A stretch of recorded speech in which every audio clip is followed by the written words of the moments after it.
गरीब साध साध सब नेक हैं, आप अपनी ठोरे, जो सतलोक ले जावेंगे वो साधु कोई और।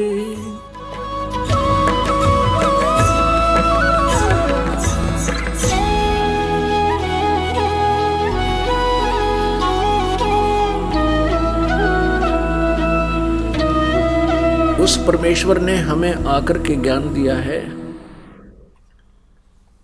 और रह कर में समझा है कि तुम कहाँ फंसे पड़े हो, तुम कहाँ रह रहे हो।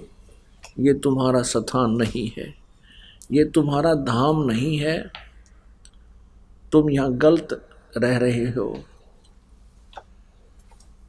और जिस सुख को तुम सुख मानते हो ये सुख नहीं है। झूठे सुख को सुख कहे, मान रहा मन मोदे, ये सकल चबीना काल कहा, कुछ मुख में कुछ गोद। परमात्मा में याद दिलाते हैं कि ये झूठा सुख है जिसको तुम सुख मानते हो। जैसे हम किसको सुख मानते हैं, संतान हो जावे, संतान में भी हम पुत्र को ज्यादा जो है ना महत्व देते हैं। ये भी काल की एक भूल भुलैया है। अब समाज के अंदर ऐसा होता है, जैसा भी कोई रीति चल पड़ती है फिर हम उसी के भंवर में फंसे रहते हैं, उससे बाहर नहीं आ सकते। परमात्मा की कृपा होती है किसी साधु संत पुण्यात्मा के ऊपर, भक्त पर, या मालिक स्वयं आकर के उस भंवर से हमें निकाल कर अच्छी दिशा देते हैं। तो यहाँ परमात्मा कहते हैं कि बेटा और बेटी में कोई अंतर नहीं होता, क्योंकि परमेश्वर जो करता है उसका काम कोई भी निष्प्रयोजन नहीं होता। हम आधे से ज़्यादा दुखी जो होते हैं अपने द्वारा बनाई हुई इस काल प्रेरणा से, परंपराओं से दुखी होते हैं। पहले एक परंपरा थी कि किसी बहन का पति मृत्यु को प्राप्त हो जाता था तो वो साथ में उसी चिता में फूंक दी जाती थी, उसको सती होना कहते थे। और ये ऐसी भंवर थी, इसे कोई निकल नहीं सकता था और न चाहते हुए भी उसको जलना पड़ता था परंपरा के कारण, नहीं तो उसका जीवन हराम कर देते थे। तो वो कोई परंपरा थी। एक आदमी मर गया, उसका संस्कार इतना ही था, और फिर उसके साथ जिंदा फूके, एक तो कर्महीन बनावे, दयाहीन हो गए जो ऐसे जलते हुए को खुद देखकर वो और गीत गावे और वो जले, और जलते समय भी अगर उसने वो रोने लगी तो भी उसको उल्टा कहा करते थे। वो जलना भी उसके लिए व्यर्थ होता यदि वो रो पड़ती। और आग लगे, एक चिंगारी रख के देखियो, छोटी सी अंगारी हाथ पे ऊपर नीचे ऐसे किल की मारे इंसान। तो कहने का भाव ये आधे से ज़्यादा जो ऐसी परंपराएं हैं वो हम अप बना के और आप ही उसमें फंस जाते हैं। ऐसे ही जैसे पहले क्या होता है कि पुत्र ना हो तो वो अपने संतान हो ही मानता ही नहीं। कारण क्या था कि इन भ्रमित करने वाले काल के दूतों ने, इन गुरुओं ने वहम पैदा कर रखा था कि भाई पुत्र ना होना, पुत्र के बिना गति नहीं होती। गति मीन जब वो मृत्यु को प्राप्त हो जाता है तो पुत्र उनको दान देता है, उन गुरुओं को, कि तो पिंड भरवा दे, कि तो उसके श्राद्ध निकाल दे, और वो इसने गति बतावे। अब परमात्मा ने आके ज्ञान दिया है कि ये तो भाई काल का ही षड्यंत्र है। परमात्मा ने बेटा दे दिया, बहुत अच्छी बात, उस बच्चे को परमात्मा के चरणों में लगाओ, क्योंकि वो भगवान की आत्मा है, हमारे सुपुर्द कर दिया। हम उसके नौकर हैं परम पिता के, और ये सभी उसी के बच्चे हैं, हम तो उसकी आया हैं। हम उनके नौकर नौकरानी हैं परमात्मा के, ये उनके बच्चे हैं परमात्मा के। इनके लिए भगवान ने हमें जेब खर्च दिया है। तो उस धनी का चाहे बेटा हो चाहे बेटी हो, हमने तो उनकी सेवा करनी है, उनकी परवरिश करनी है। एक समय देखा कि एक बहुत बड़े साहूकार की बेटी छोटी सी 6-7 वर्ष की होगी, उसके लिए एक नौकरानी छोड़ रखी थी। वो उसको खूब अच्छी तरह नहलाती, कपड़े धोती, पहनाती, प्रेस करती और स्कूल में छोड़ने जाती। उस साहूकार यानी उस धनी सेठ के मकान से, रेजिडेंस से उस लड़की का स्कूल विद्यालय ज़्यादा दूर नहीं था, इसलिए उसके लिए कोई गाड़ी की व्यवस्था उसने नहीं किया ना, कि उसके सब कुछ व्यवस्था थी। तो ये दास जो सर्विस करता था, जेई की नौकरी करता था, तो हमारे कार्यालय के सामने से, हमारे कार्यालय था, उससे तीसरे मकान में वो सेठ रहता था और उससे थोड़ी सी दूरी पर विद्यालय था। प्रतिदिन देखा करता था, दोपहर के दिन में भी, सर्दियों में अलग व्यवस्था, तो गर्मियों में देखा कई बार, वो लड़की छोटी सी, एक छोटा सा उसका छाता, और वो उसकी नौकरानी स्वयं धूप में चलती थी, उस लड़की पर छाता कर रखती थी। प्रतिदिन स्कूल छोड़ के आती थी और लेकर आती थी और उसको बहुत प्यार देती थी, क्योंकि लड़की के पिता ने उस नौकरानी को पूरा खर्चा दे रखा था और उसका भी गुजारा दे रखा था। तो वो उस बच्चे की सेवा करती थी। फिर उसको नौकरी से निकाल दिया गया। उसके पश्चात उसका उस लड़की से कोई लिंक नहीं था, वो चली गई। और जब तक वो वहाँ थी, उसकी जिम्मेवारी थी उसको अपने पुत्रों से, अपनी पुत्रियों से भी ज़्यादा उसको प्यार देती थी, उसकी सेवा करती थी। तो ऐसे हमने अपने जीवन को ढालना है। ये जितने भी पुत्र पुत्रियां आपको प्राप्त हैं, ये आपके नहीं हैं, और ये हमारा स्वभाव है, हमारे बस की बात नहीं। हमारे ऊपर इस तीनों गुणों का प्रभाव है, क्योंकि सतगुण विष्णु जी के प्रभाव से हमारा एक दूसरे में मोह है, ये जीव के बस का नहीं। इसके लिए ये एंटीबायोटिक खानी पड़ेंगी। जैसे ये नशा हो गया हमारे इंजेक्शन का, या भांग पी ली उसका, तो एंटीबायोटिक दवाई खा के वो नशा उतर जाता है। तो ये प्रवचन जो परमात्मा की वाणी और ये ज्ञान है, ये एंटीबायोटिक है। आपकी इनमें ममता नहीं बनेगी, क्योंकि आप ज्ञान से परिचित हो जाओगे। जब तक हमें ज्ञान नहीं होता तो हमारी वृत्ति एक जीव जैसी होती है, और जब ज्ञान हो जाता है तो हम भक्त बन जाते हैं। और भक्त वो होता है जो दूसरे के धन पर कब्जा ना करे, दूसरे की वस्तु पर कब्जा ना करे। और दूसरे की वस्तु पर जो कब्जा करता है, अपनी मानता है, अपना लेता है कि ये मेरी है, ऐसा कहता है, तो भक्त नहीं है वो तो लालची आदमी है। ऐसे ही हम जो परमात्मा के पुत्र या पुत्री हैं, उसके पुत्र पुत्री हैं, और हमें सौंपा है कि इनको तुम अच्छे गुण युक्त करो। सबसे पहला गुण है बच्चे को भक्ति में लगावे, अपने परमात्मा के पास उसके पहुंचाने का तरीका बना दे।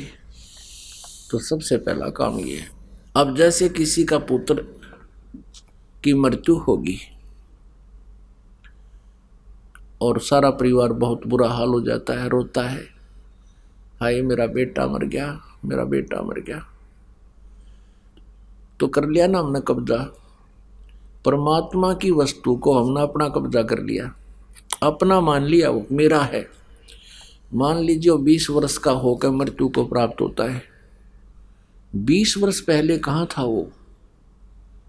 आपका कैसे हो गया? आपने एक कमीज पहना दिया तो आपका हो गया। हम बेईमान बन गए। हमने एक शरीर रूपी वस्त्र पहनाया उसको, और वो भी परमात्मा के दिए हुए मटेरियल से, और फिर हम अपना मान कर उसके लिए हाहाकार मचाते हैं देखो कोई भी चीज है, वस्तु है, जैसे बच्चे की मृत्यु होगी, याद तो आएगा, उसकी याद सताएगी, लेकिन ये अवश्य याद रखना कि वो आपका नहीं था। फिर इस ममता से, इस मोह के कारण जो उत्पन्न होगा कष्ट, वो हल्का हो जाएगा। तो इस प्रकार हमने परमात्मा के इस ज्ञान को आधार बनाना है। तो क्या बताते हैं कि झूठे सुख को सुख है, ये मान रहा मनमोद, और सकल चबीना काल का, यो कुछ मुख में कुछ गोद। अब जैसे प्रसंग चल रहा है कि पहले ज्यादा पुत्र को महत्व देते थे कि अभी पुत्र बिना गति ना हो। यह भी कोई बात हुई? गति तो भगवान के नाम तो होगी, भक्ति करने से होगी, सत्साधना से होगी। मनुष्य जीवन हो, पूरा गुरु हो, सच्ची श्रद्धा से साधक भक्ति करे, उसकी गति होगी। पिंड बनाते हैं श्राद्ध करवाने से, किधर पिंड दान करने से, श्राद्ध करने से, या किधर गंगा में अस्थि जल प्रवाह कराने से, ये गति नहीं है। अब विचार करने की बातें ये हमें गुमराह करते थे। जैसे श्री कृष्ण जी की जब मृत्यु हुई, उससे पहले, श्री कृष्ण से पहले उसके सारा परिवार, पूरे पुत्र पुत्र सब नष्ट हो चुके थे, मर चुके थे। श्री कृष्ण जी की गति किसने कराई? फिर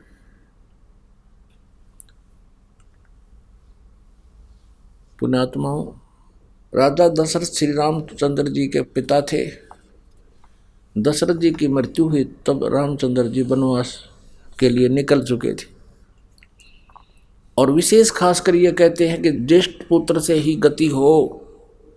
वो ज्येष्ठ पुत्र जंगल में, बताओ उसकी गति कैसे हुई?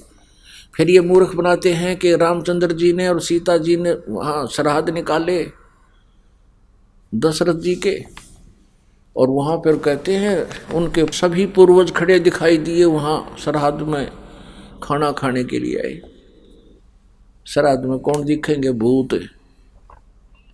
अब भूत खाते होंगे श्राद्ध, जैसे तुम कहते हो भूत दिखे, तो वो भूत बनाए किसने? तुम्हारी इस गलत साधना ने सभी भूत बना दिए, वो पितर बना दिए, वो भटक रहे हैं, जिनको आहार भी ना मिलता। यदि कहें कि वो स्वर्ग चले गए, तो स्वर्ग गया हुआ व्यक्ति या पृथ्वी पर रोटी खाना होगा। वाह भाई वाह, मूर्ख बना रहे। स्वर्ग में तो सारी सुविधाएं यहाँ से बहुत अच्छी है, तो वो कितने नहीं गए। गलत साधना करने से वो प्रेत आत्मा में भटक रही है। और प्रेत बनाने का यही कारण है कि लोक वेद से उनकी हमने साधना की, फिर हम भी भूत बन गए।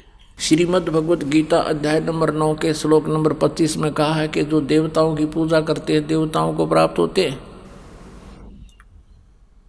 जो भूतों की पूजा करते हैं भूतों को प्राप्त होते हैं, और जो मेरी पूजा करता मुझे प्राप्त होता है, ब्रह्म कहता है। तो परमेश्वर कहते हैं राम रमै सो राम है, और देव रमै सो देव, भूत रमै सो भूत बनेगा, समझ सकल सुर भेव। कबीर साहब जी कहते हैं भूत पूज कर भूत बनोगे, और ये तेरा जीव प्रलय हो जाएगी। तो यहाँ परमात्मा हमें याद दिलाना चाहते हैं कि पुत्र से गति नहीं होगी। पुत्र हो या पुत्री, परमात्मा की गिफ्ट, परमात्मा की देन, और परमात्मा के बच्चे। हमारा जो कर्तव्य है वो पूरा कीजिए, और फिर आप भी भक्ति कीजिए, और बेटा और बेटी को भी साधना में भक्ति में लगाइए। तो इस प्रकार हमने इन काल की जो रीति रिवाजें हैं इनसे भी ऊपर उठना होगा, तब हम परमात्मा पा सकते हैं। क्या कहते हैं भगवान?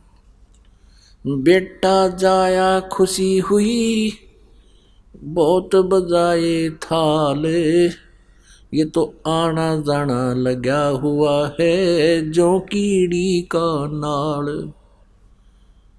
बेटा जाया, बेटा को जन्म दिया, बड़ी खुशी मनाई। राजा लोग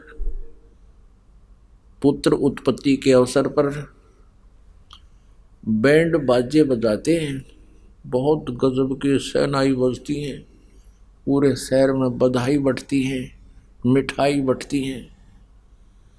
और गरीब आदमी के गरीब जनता का जब पुत्र होता है किसी भगत का व्यक्ति का, तो रीस तो वह करे, वो नकल तो वही करता है, खुशी मनाता है। उसकी खुशी, उसका इतना ब्योंत नहीं, इतना सामर्थ्य नहीं कि बैंड बाजे बजवा सके। वो थाली पीटा करे, थाली बजाया करें जिसका पुत्र हो जा, खुशी मनाते हैं। और अड़ोस पड़ोस के अंदर सबको पता तो होता है कि उनके पुत्र वधू को बच्चा होने वाला था। जिसके घर में थाली की आवाज़ आएगी समझ जाते थे उनका पुत्र प्राप्ति होगी। परमात्मा कहते हैं बेटा जाया खुशी हुई और खूब जाए थाल। ये तो आना जाना लगा हुआ है ज्यों कीड़ी का नाल। एक व्यक्ति को 12 वर्ष शादी की विवाह के उपरांत पुत्र प्राप्त हुआ और उन्होंने एक बहुत बड़ा जश्न मनाया जिसमें लाखों रुपए खर्च किए, बहुत से व्यक्तियों को बुलाया। और वही बच्चा फिर अगला जन्मदिन नहीं मना सका, पहले मृत्यु को प्राप्त हो गया। अब पुण्यात्मा परमात्मा कहते हैं झूठे सुख को सुख है ये मान रहा मन मोद। ये सकल जबीना काल का, ये काल आहार है। और कुछ मुख में कुछ गोद, 1 लाख ये प्रतिदिन खा लेता है। हिसाब लगा लेना प्रतिदिन कितने व्यक्ति मरते हैं। और 1.25 लाख ये नित उत्पन्न करता है, ऐसा विधान है। 25% एक्स्ट्रा जन्म देता है ये।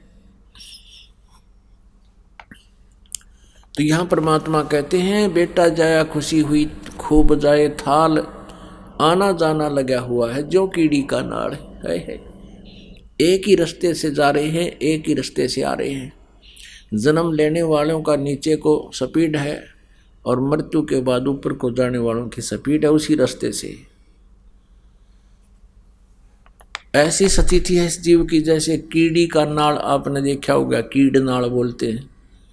ये चींटियां ऐसे ऐसे लाखों इधर भाग रही है, लाखों इधर भाग रही है, और 1 मिनट की फुर्सत नहीं। तो परमात्मा कहते हैं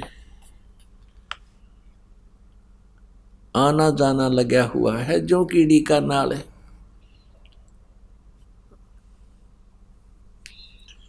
कहने का भाव ये है परमात्मा का कि मान लीजिए परमात्मा ने आपको पुत्र दिया, इसमें खुशी मनाने की आवश्यकता नहीं है।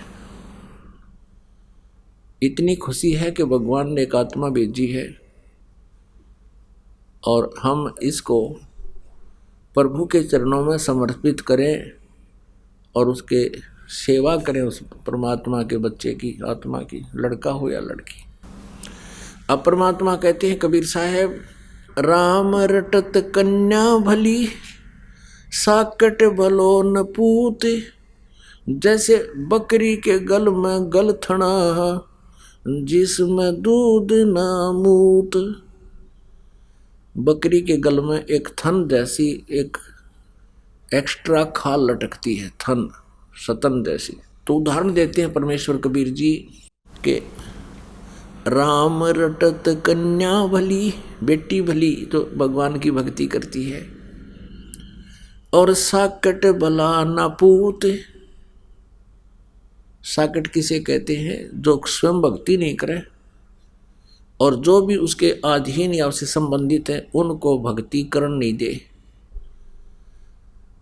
केवल भक्ति करने से मना करने वाला ही नहीं, जैसे कई ऐसे बच्चे हैं जो इतनी शरारत, इतनी गलतियां कर देते हैं।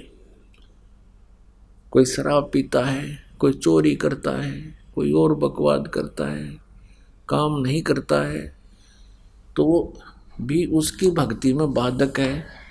और जो पुत्र नाम नहीं लेता उसके ऊपर फिर कर्म के दंड आपदाएं आएंगी। अब बेटे पर आपदाएं आवेंगी, कोई दुख होगा, माता पिता पर देखा नहीं जा सकता उसका दुख, उसके दुख में दुखी होते हैं।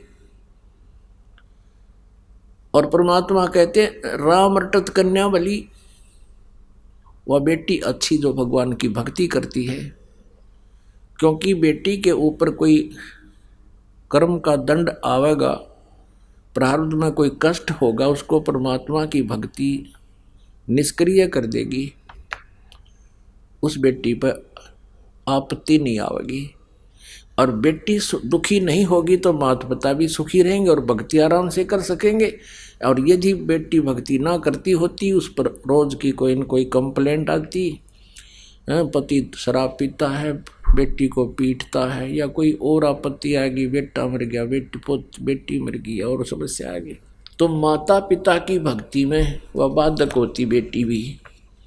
तो यहाँ परमात्मा कहते हैं राम रटत कन्या भली, क्योंकि वो दुख का कारण नहीं बनेगी। और साकट भला नापूत, बेटा वो साकट कहते हैं, इसे बेटे की जरूरत नहीं जो भक्ति ना करता। और वो लड़का जो भक्ति नहीं करता वो कैसा है आपके लिए, जैसे छेरी के गल में गलथना जिसमें दूध न मूत, यानी किससे काम का भी को नहीं।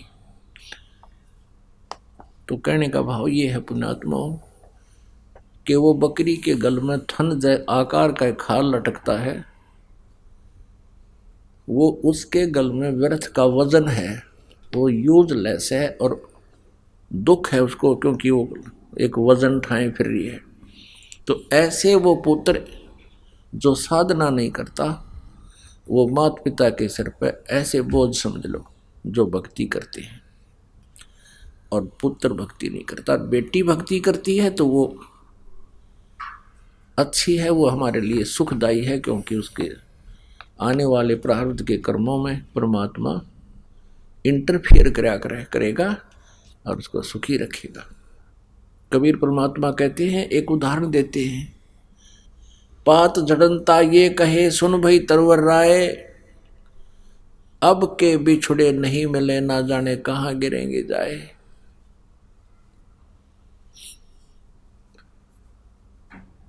जैसे एक परिवार के सदस्य की मृत्यु होती हो, कोई ऐसी बीमारी हो जाती है कब मृत्यु निश्चित है, फिर वो मन में विचार करता है भगवान ना पता है कहाँ जन्म होगा, कहाँ जाऊंगा। तो यहाँ परमात्मा याद दिलाते हैं कि पात जड़नता यूं कहे सुन भई तरवर राय, अब के बिछुड़े नहीं मिले ना जाने कहाँ गिरेंगे जाए। अब तरवर यानी पेड़ उसको कहता है, तरवर कहता पात से सुनो पात एक बात, यहाँ की तो यह है रीति है एक आवे एक जात। यहाँ की ऐसी परंपरा इस काल के लोग की, यहाँ की यह रीति है, यहाँ का ऐसी ही व्यवस्था है, ये अटल व्यवस्था है यहाँ की कि जिसका जन्म हो गया मृत्यु अवश्य होगी।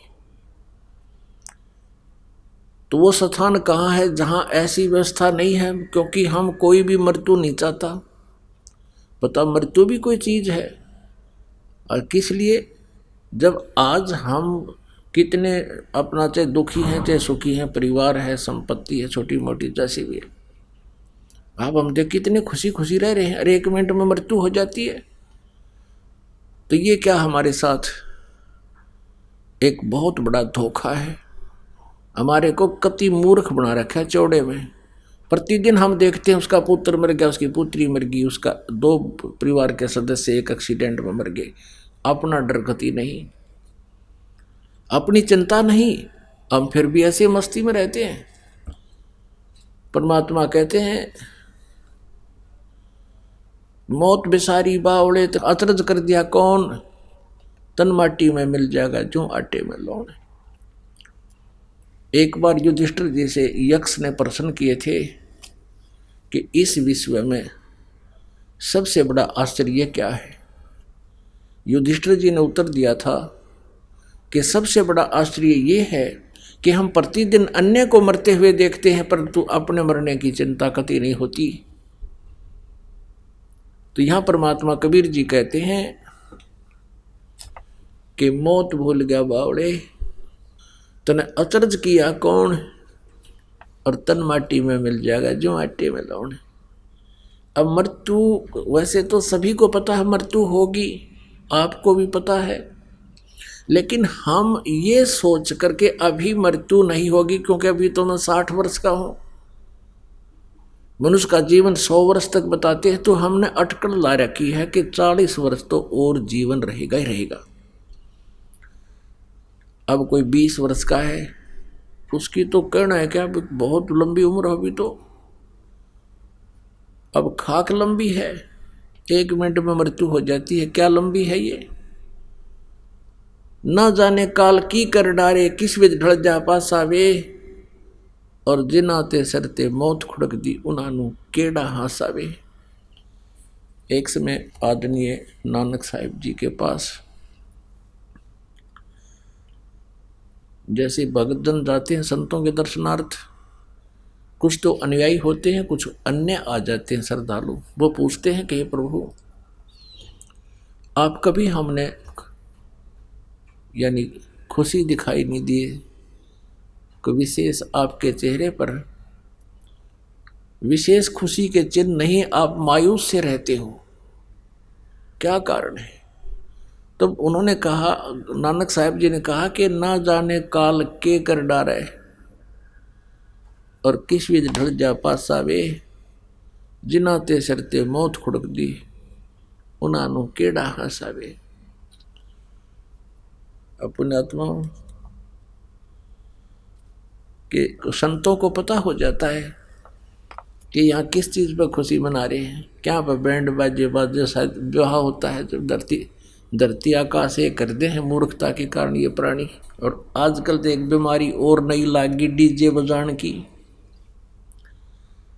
और एक और नया सांग करने लग गए सारे नाचने बार, बेटा वीर बेटी भी, बाप वीर माँ भी, एक कंदर हो गए सारे बिना ज्ञान के, शर्म रही ना लाज रही। और किस लिए नाच रहे हो, पुत्र का विवाह हो रहा है।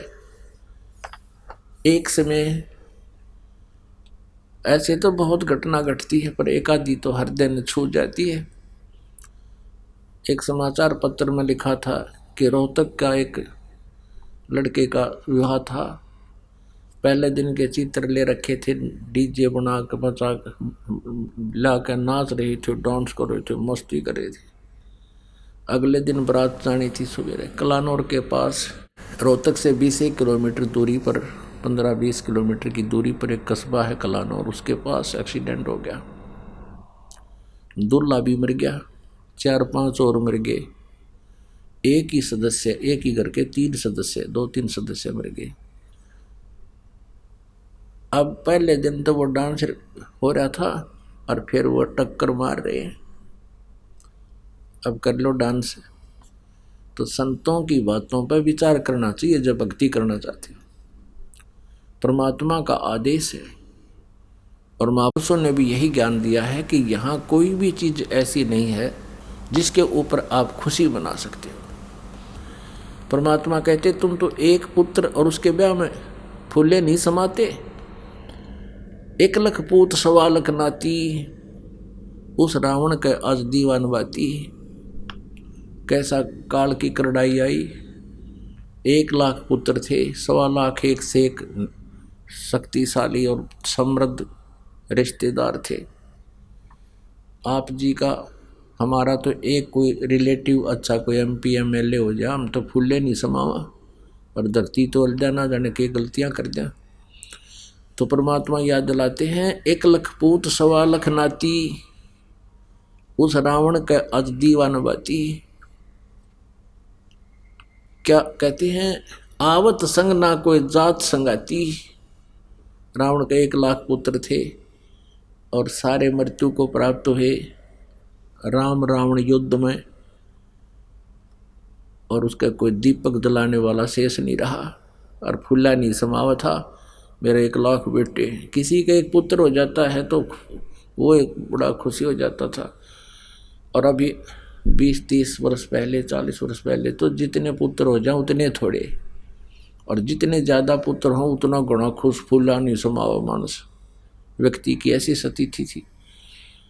अब परमात्मा कहते हैं 1 लाख पूत 1.25 लाख नाती, उस काज की कोई दीपक लाने वाला नहीं। इस काल के लोक में किस वस्तु को तुम अपनी मान कर बोल रहे हो भगवान और बैठ गए जम के यहाँ पर?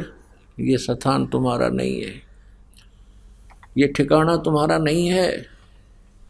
या तो मनुष्य जीवन इसलिए मिला था कि आप परमात्मा को याद करो, भक्ति करो। कबीर जी ऐसे बताने आए थे अपने बच्चों को कि तुम मेरी संतान हो, तुम सतलोक में रहा करते थे, वहाँ तुम्हारी जन्म मृत्यु नहीं होती थी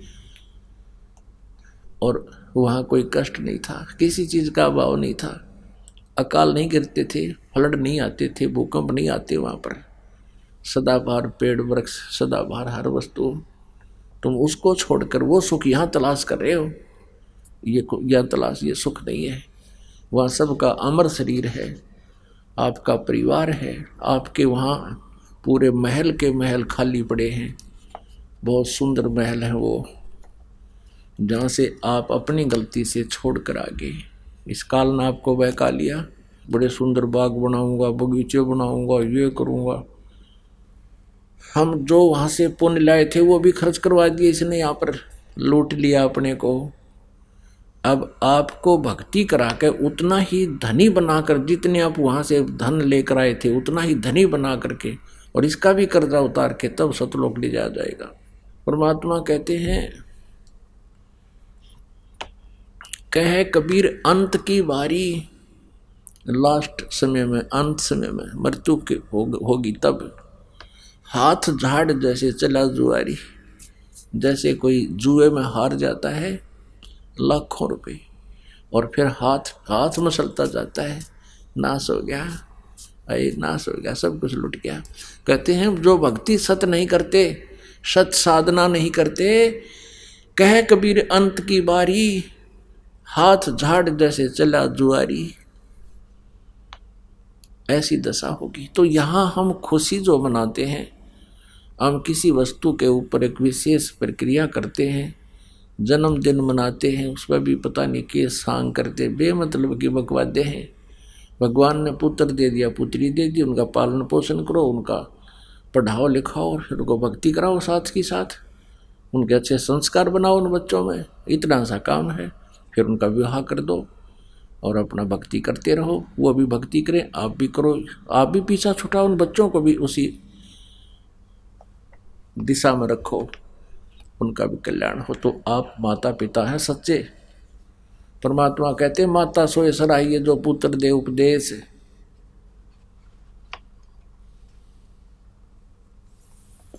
और कहा कि नहीं तो सभी व्यभिचारिणी, यूं कहते हैं शेष कहते हैं, परमात्मा कहते हैं, माँ वाह सराहिए जो अपने पुत्र पुत्री ने, बच्चे को ज्ञान देख बेटा भक्ति करनी चाहिए, ये कुछ दिन का जीवन है, तुम्हारा जीवन सफल होगा, यहाँ भी सुखी रहोगे, सतलोक चले जाओगे। और नहीं तो कहते हैं फिर वो माँ अच्छी नहीं।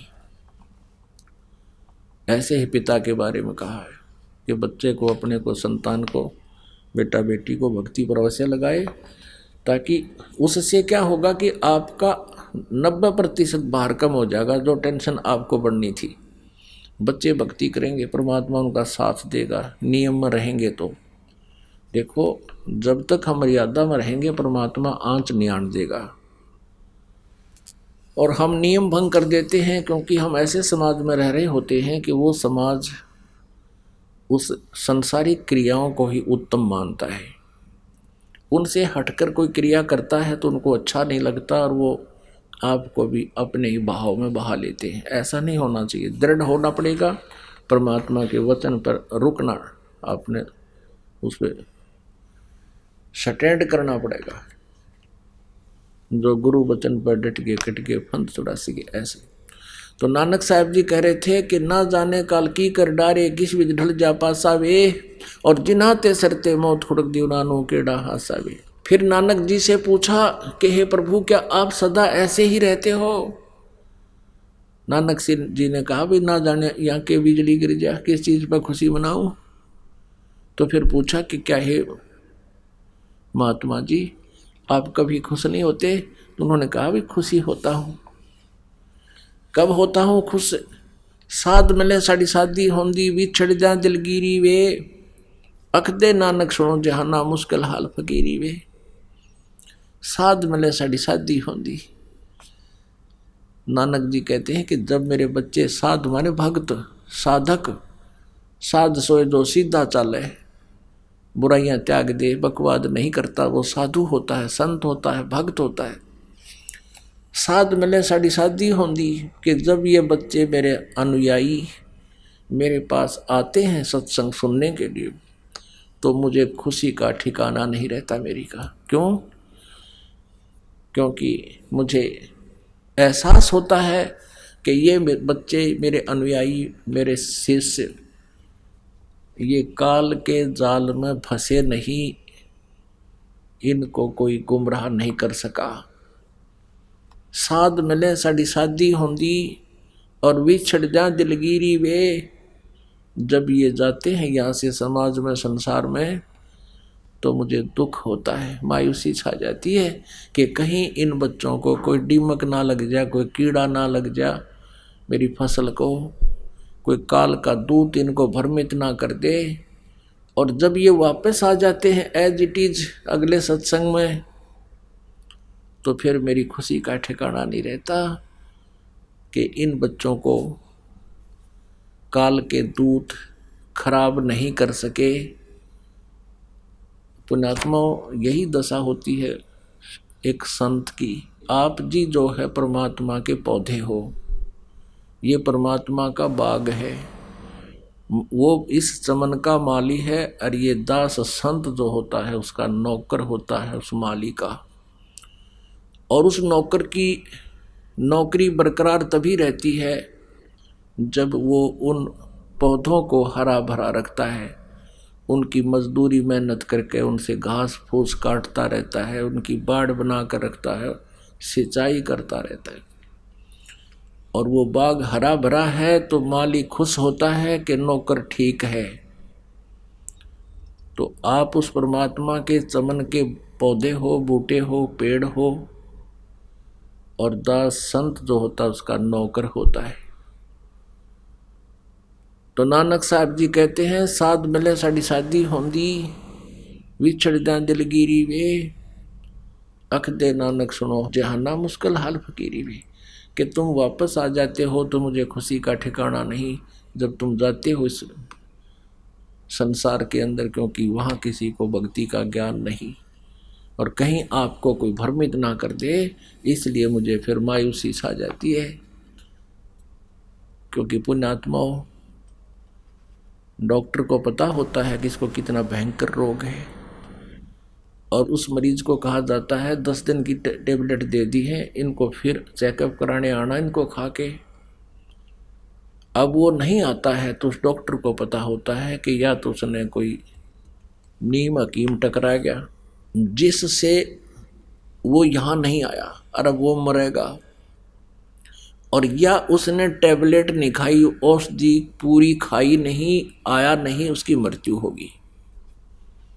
तो पुण्यात्माओं, आप जी को यहाँ जो औषधि दी जाती है, औषधि का मतलब है जन्म मरण के रोग को काटने का एक उपचार किया जाता है, सतमंत्र बताए जाते हैं, ये साधना आप करते हो और आपको बताई जाती है, और आप जाकर के नित्य नियम करते हो, भक्ति करते हो, डेली मंत्र करते हो, तो आप औषधि खा रहे हो और आप नाम लेगे, मंत्र लेगे, मंत्र जपे नहीं, साधना करी नहीं, मर्यादा राखी नहीं, परहेज रखे नहीं, तो फिर आप नहीं आओगे यहाँ पर, क्योंकि आपको भगवान सहारा दे नहीं सकता, और आपको सुख नहीं हो जिस उद्देश्य को लेकर आए थे, मर्यादा नहीं रखोगे तो भी नहीं होगा।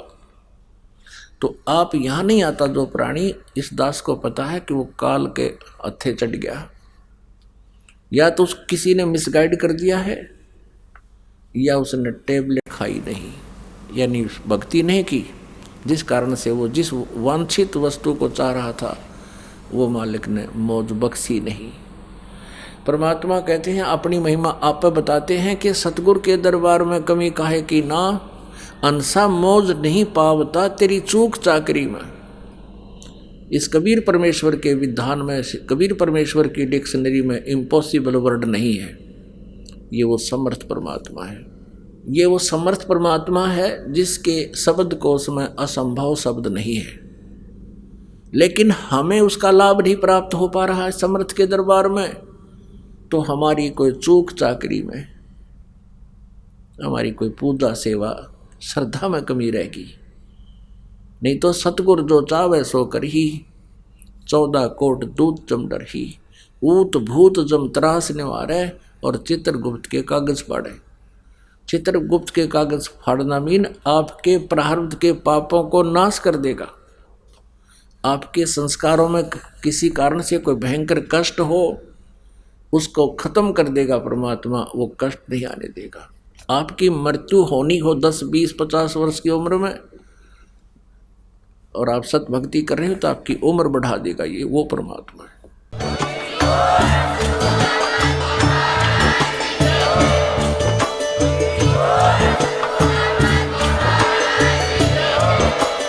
आप सुन रहे थे जगत गुरु तत्वदर्शी संत रामपाल जी महाराज जी के मंगल प्रवचन। अधिक जानकारी के लिए विजिट कीजिए हमारी वेबसाइट www.jagatgururampalji.org। संत रामपाल जी महाराज जी के शुभ आशीर्वाद से पूरे विश्व भर में 500 से भी ज्यादा नाम दीक्षा केंद्र हैं, जिन पर संत रामपाल जी महाराज जी द्वारा ऑनलाइन निशुल्क नाम दीक्षा दी जा रही है। अपने नजदीकी नाम दीक्षा केंद्र का पता करने के लिए संपर्क करें 8222880541।